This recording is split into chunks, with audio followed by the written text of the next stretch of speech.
Good morning, ladies and gents. This is Mr. Padilla coming to you from the secret lair, the secret Mr. Padilla lair. So you guys heard the rumor. I got the Rona. I got the Rona, guys, but I'm alright. Everything's cool. Everything's cool, guys. No symptoms, thank goodness. Uh, so guess what? That's bad news for you guys because we're doing some lessons, guys. We're doing some lessons, some history lessons. But I promise these are going to be really cool, really fun. I couldn't pass up doing lessons on the Aztecs for you guys. All right. So I'm gonna do about 3 lessons for you guys on the Aztecs. These are gonna be about 10 minutes long each, hopefully to really help you understand them and who they were. And Ms. Moore is gonna be doing some awesome readings with you guys. So we're still gonna be learning. Okay, it's gonna be super cool. Alrighty, ladies and gents.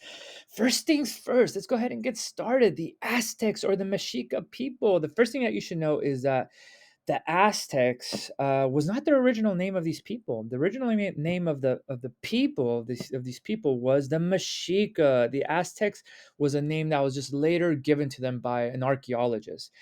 But originally they were called the Mexica. Okay, Mexica. Even though it's spelled Mexica, it's Mexica. Okay, which is later going to turn into, it's going to be known as the word Mexican, right? Or Mexico. This is where the word Mexico, being Mexican, comes from, right? From the word Mexica, right? So really interesting. So you're going to hear me refer to the Aztecs as the Mexica or Aztecs, either one. Just know I'm talking about the same people.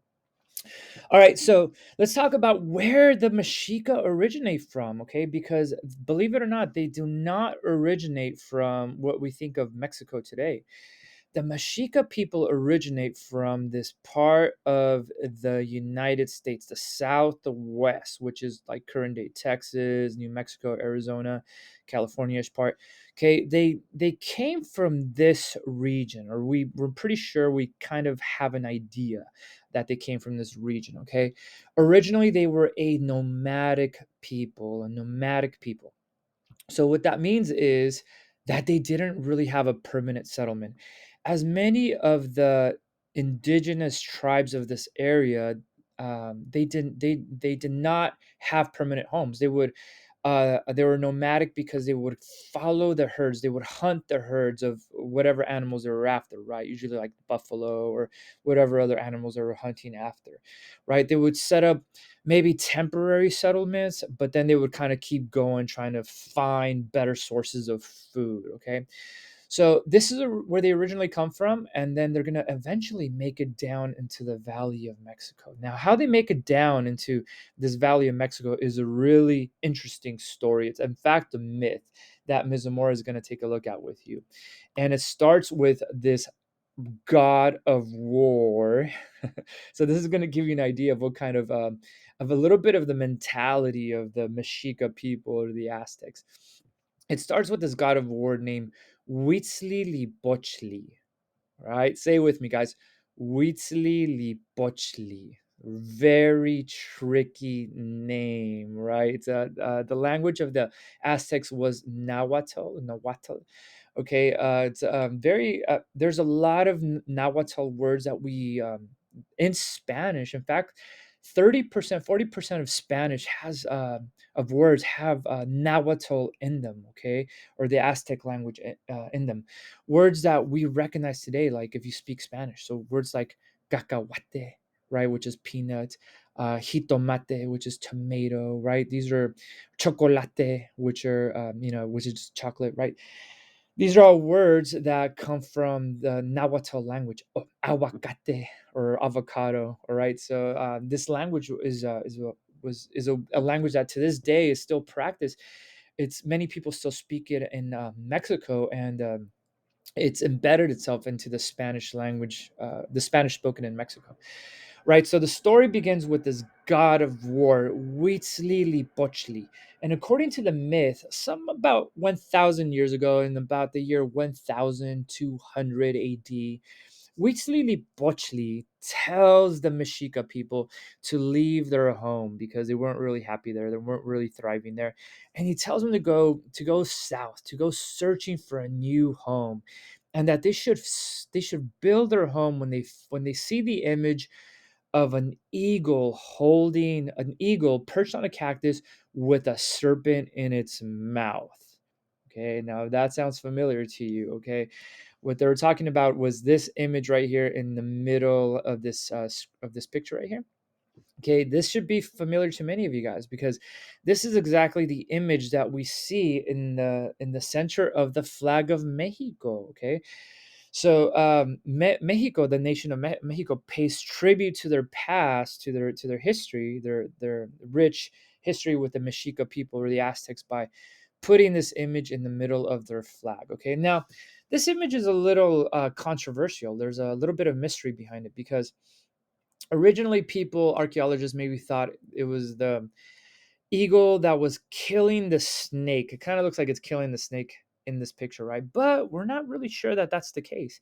It could be that it was kind of like forming one. It was like two. It was like the two animals were kind of forming into one, to kind of form this new animal, a feathered serpent, or to represent a feathered serpent animal, or maybe a god that we know today was a very important god to the Mayans and the Aztec people, right? Kukulkan, right? The feathered serpent, the mighty feathered serpent Kukulkan to the Mayans, and later to the Aztecs, who would call him Quetzalcoatl. Okay, so he had a different name for the Aztecs, but it was a. It could be that this was a representation of Quetzalcoatl. We're not really sure. We're not 100%, but that's exactly what the Mexica people were looking for. And as they're traveling down south, they came across this image, this prophecy. But there's a major problem. Okay, the major problem was this. If you guys look around here on the bottom of this picture, the major problem was that they found this eagle with the snake in its mouth on the cactus, but they found him in the middle of a lake. Okay, this picture doesn't do it justice. It's definitely doesn't look like a lake here. It looks like a little like pond or just like a little. I don't know. It's definitely just doesn't do it justice. But um, where the Mexica people found this was actually in the middle of Lake Texcoco. Okay, so let's take a look at where that's at on the map. So if you guys look over here on the bottom left, here's a map of the Americas, right? We have the United States here, and down over here in this little square is Mexico. And when we zoom in, okay, this is where the Aztecs are going to build their capital, right? And this is where they first start to build it around Lake Texcoco. Okay, so this is going to be the this is going to become the Aztec Empire, and this is where they build their city. Okay, that's where they build it. All right, so this is an artist rendition of what the city of this Mexica city would have looked like when as it got built, right? As it turned into the capital of the Aztecs. Okay, this famed city, the Aztecs named Tenochtitlan. All right, say it with me, guys. Tenochtitlan. That was the Aztec capital.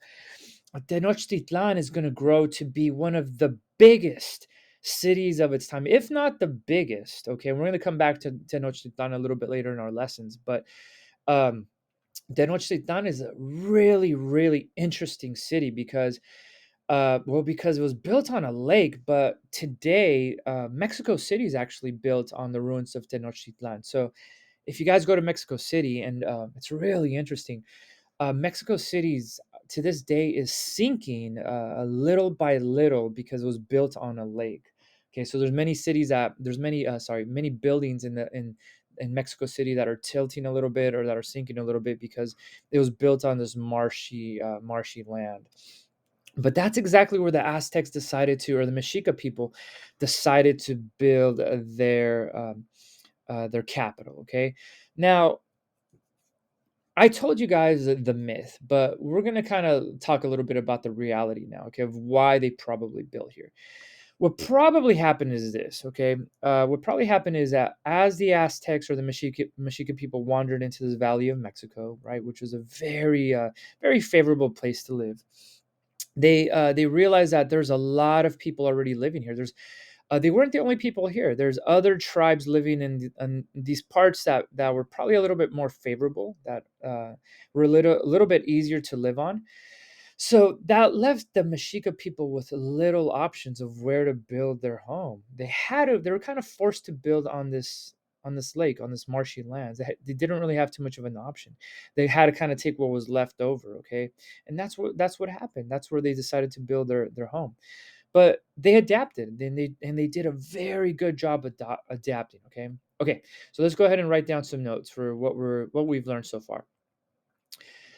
What we learned so far is that the Aztecs, or the Aztecs people, originally come from this place called Aslan, okay, or the Mexica people. Okay, they come from this place called Aslan, which is in the southwest United States. We learned that they entered the Valley of Mexico in the 13th century, which is like the 1200s.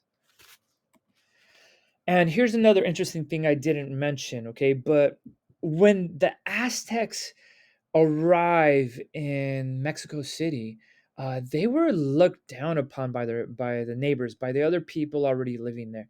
The other people living there kind of looked at them as being a little backwards, kind of a little bit on the savage side. And one thing that I forgot to mention was that the Mexica people, the Aztecs, were a very tough bunch. They were kind of like a very rowdy, tough bunch of people. Okay, now they were nomadic, so you can imagine being nomadic probably meant that you had to be a little bit tougher to be able to survive. So when they get to this part of Mexico where people are already established and they have like a permanent settlement, because the people there already kind of started figuring out agriculture, how to grow their food, and they look at these people that are kind of just hunting and gathering, they kind of like look down upon them, right? And then last but not least, they settle on the marshes of Lake Texcoco, okay, what is modern day Mexico City, all right?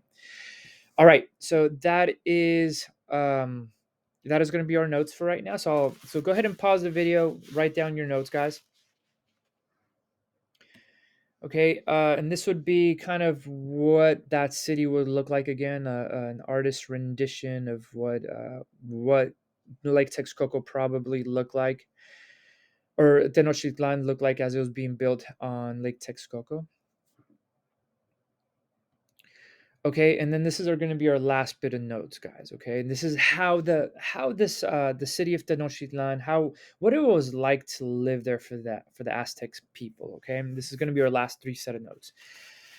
Uh, the Aztecs, or the Mexica, they adapted brilliantly. They were really, really awesome at adapting to their environment. One way that they adapted is by creating these floating gardens where they would grow their food. They started to build out their agriculture supply, right? These floating gardens were called chinampas, okay, and they became an excellent source of food for the Mexica Aztecs. Another way that they adapted is by creating these canals, an intricate system of canals through their cities. So if you guys think of Venice, Italy, if you've ever seen like the videos of like the gondolas of Venice, Italy, that go kind of through the city. That's pretty much what the Aztecs slash Mexica built. They built like these amazing canals that would go through their city so that they can transport and get from one part of their city to another part of their city. And another way that the Mexica Aztecs adapted is by eating the food supply of the lake. So they would eat things like duck, which today we know is like considered a delicacy, right? It's very delicious. Chia seeds, which is a very nutritional food. Chia seeds are full of omega 3s that are just so good for you.